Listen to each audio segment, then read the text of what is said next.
Hi, நான் உங்களுடைய மாலா சுப்பிரமணியன் பேசுகிறேன். அதாவது நாளான்னைக்கு வந்துட்டு புதன்கிழமை சிவராத்திரி, மகா சிவராத்திரி அப்படிங்கிறது எல்லாருக்குமே தெரியும்ப்பா.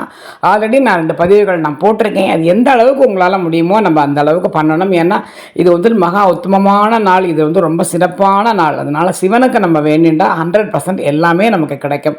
அதுவும் இல்லாமல் ஒரு சில பேருக்கெல்லாம் வந்துட்டு உடம்பு முடியலை அப்படின்னு சொல்லுவா. ஒன்று, நான் வேலைக்கு போயின்னு இருக்கேன், என்னால் அந்த அளவுக்கு முடியாது மாமி. ஒன்று. ரெண்டாவது, எனக்கு உடம்பு முடியல, நான் ஆற்றுல தான் இருப்பேன், வெளியிலலாம் என்னால் போக முடியாது, சிவன் கோவிலுக்கெல்லாம் போய் பூரா என்னால் பூஜை பண்ணிக்கிட்டு இருக்க முடியாது, உட்கார முடியாது. இந்த மாதிரி ஆரோக்கிய குறைபாடுகள் இருக்கிறவா நிறைய பேர் இருப்பா. அதுவும் எனக்கும் மைசெல்ஃப் ஆல்சோ எனக்கே கொஞ்சம் உடம்பு முடியாது தான். பட் வேலைக்கு போயிட்டு ஆற்றுக்கு வந்துட்டு நம்மளால் முடிஞ்ச பக்கத்தில் இருக்கிற சிவன் கோவிலுக்கு எப்போ பிரதோஷத்துக்கு போகிற கோவிலுக்கே முடிஞ்ச வரைக்கும் போயிட்டு வரணும். அந்த திருவாரூர் கோவிலுக்கு வியாழக்கிழமை காத்தால் போகலான்னு இருக்கேன் முடிஞ்ச வரைக்கும் நான். ஸோ நம்மளால் எந்த அளவுக்கு முடியுமோ அந்த அளவுக்கு நம்ம பார்க்கலாம். ஒன்று. ரெண்டாவது, 100% என்னால் முடியவே முடியாது அப்படிங்கிறவாளுக்கு வந்துட்டு நான் சொன்ன ஸ்லோகம் ஆல்ரெடி நான் சொல்லியிருந்தேன் நினைக்கிறேன். சிவனே தன்னுடைய வாயால் உச்சரித்த ஸ்லோகம் அது. அத்தனை சிறப்பான ஸ்லோகம்.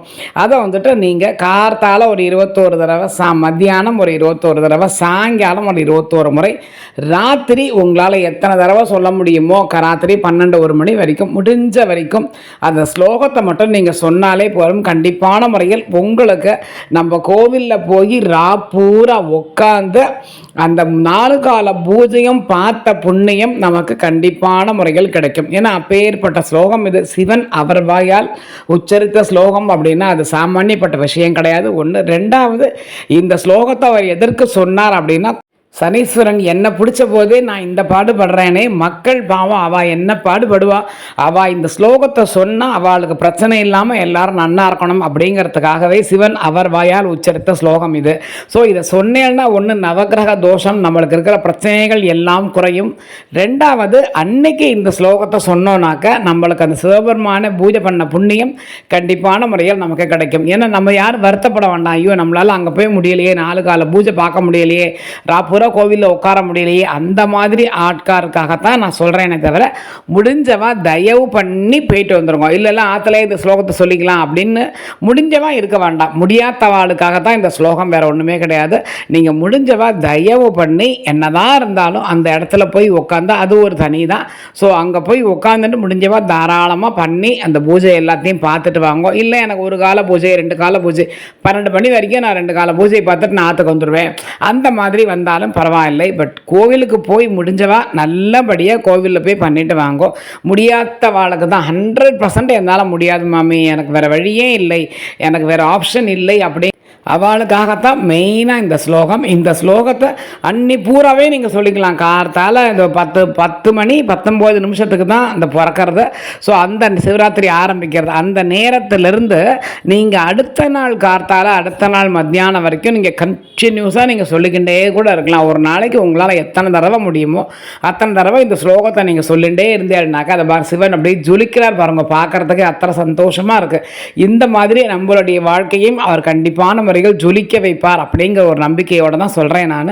ஸோ இன்னைக்கு இந்த வாட்டி புதன்கிழமை அன்னைக்கு இந்த சிவராத்திரியில் இந்த ஸ்லோகத்தை நீங்கள் சொல்லி பாருங்கோ. அடுத்த முறை சிவராத்திரிக்குள்ளே கண்டிப்பான முறைகள் நீங்கள் நினைத்த காரியங்கள் அத்தனையும் கைகூடும். ஏன்னா அதில் பெரிய ஒரு கோரிக்கையை அவருக்கு முன்னாடி வச்சேன்னா நடராஜ பெருமான் கண்டிப்பான முறையில் உங்களை காப்பாற்றுவார். அதனால் இந்த ஸ்லோகத்தை நீங்கள் முடிஞ்ச வரைக்கும் எவ்வளோ தடவை சொல்ல முடியுமோ அவ்வளோ தடவை சொல்லுங்க. அது மட்டும் இல்லாமல் உங்களோட ஃப்ரெண்ட்ஸு, உங்கள் ரிலேஷன்ஸ் எல்லாருக்குமே நீங்கள் சொல்லி கொடுங்கோ, இந்த ஸ்லோகத்தை சொல்லுங்கோ, உங்களுக்கு ரொம்ப நல்லது, இதை நீங்கள் சொல்லி பாருங்கோ அப்படின்னு சொல்லி நீங்கள் எத்தனை தடவை எல்லாத்தையும் நீங்கள் சொல்கிறீங்களோ அத்தனை தடவை நமக்கும் புண்ணியம் உண்டு. அவள் சொல்லிக்கிட்டே இருந்தால் அந்த புண்ணியம் நமக்கு உண்டு. நம்ம சொல்லி கொடுத்து தான் அவள் சொல்கிறான் இல்லையா? ஸோ அந்த புண்ணியமும் நமக்கு உண்டு. ஸோ அந்த ஸ்லோகத்தை இப்போ நான் சொல்கிறேன், நீங்கள் தயவு பண்ணி கேளுங்கோ. ஓம் சௌராட்டே சோமநாதம் ஸ்ரீஜில மல்லிகார்ஜுனம் உஜ்ஜயின்யம் மகாகாலம் ஏதானி ஜோதிட லிங்கானி சாயம் பிரபதாதா பரேந்திரியகா சப்த ஜென்மம் கிருதம் பாவம் திரேன வினசேதி. அவ்வளோதான். இந்த ஸ்லோகத்தை உங்களால் எத்தனை தடவை சொல்ல முடியுமோ அத்தனை தடவை நீங்கள் சொல்லுங்க. இது ஒன்றும் பெரிய ஒரு இது கிடையாது. 4 தடவை சொன்னேன்னா உங்களுக்கு தானாக உங்களுக்கு மனசில் பதிஞ்சு போயிடும். அதுக்கப்புறம் இனி ஒரு ஸ்லோகமும் இருக்குது. இந்த ருத்ராட்சேஸ்வரர், ருத்ராட்சத்துலேயே அவருக்கு அர்ச்சனை பண்ணுவான்னு சொன்னேன் பார்த்தாலும் அந்த கோவிலில்.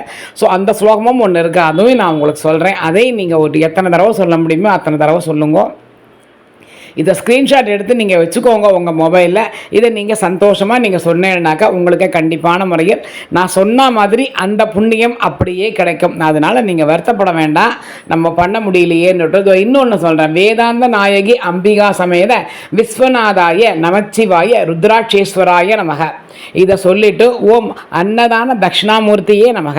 இந்த ஒரு வார்த்தையும் உங்களால் எத்தனை தடவை சொல்ல முடியுமோ அத்தனை தடவை நீங்கள் சொல்லுங்க. வேதாந்த நாயகி அம்பிகா சமேத விஸ்வநாதாய நமச்சிவாய ருத்ராட்சேஸ்வராய நமக. ஓம் அன்னதான தட்சிணாமூர்த்தியே நமக. ஸோ இதை நீங்கள் எவ்வளோ தூரம் சொல்ல முடியுமோ அவ்வளோ தூரம் சொல்லுங்க. உங்களுக்கு கண்டிப்பான முறையில் சிவராத்திரிக்கு நீங்கள் முழுக்க முழுக்க பூஜை பண்ணி கண்ணு முழிச்ச புண்ணியம் உங்களுக்கு கண்டிப்பான முறையில் கிடைக்கும்.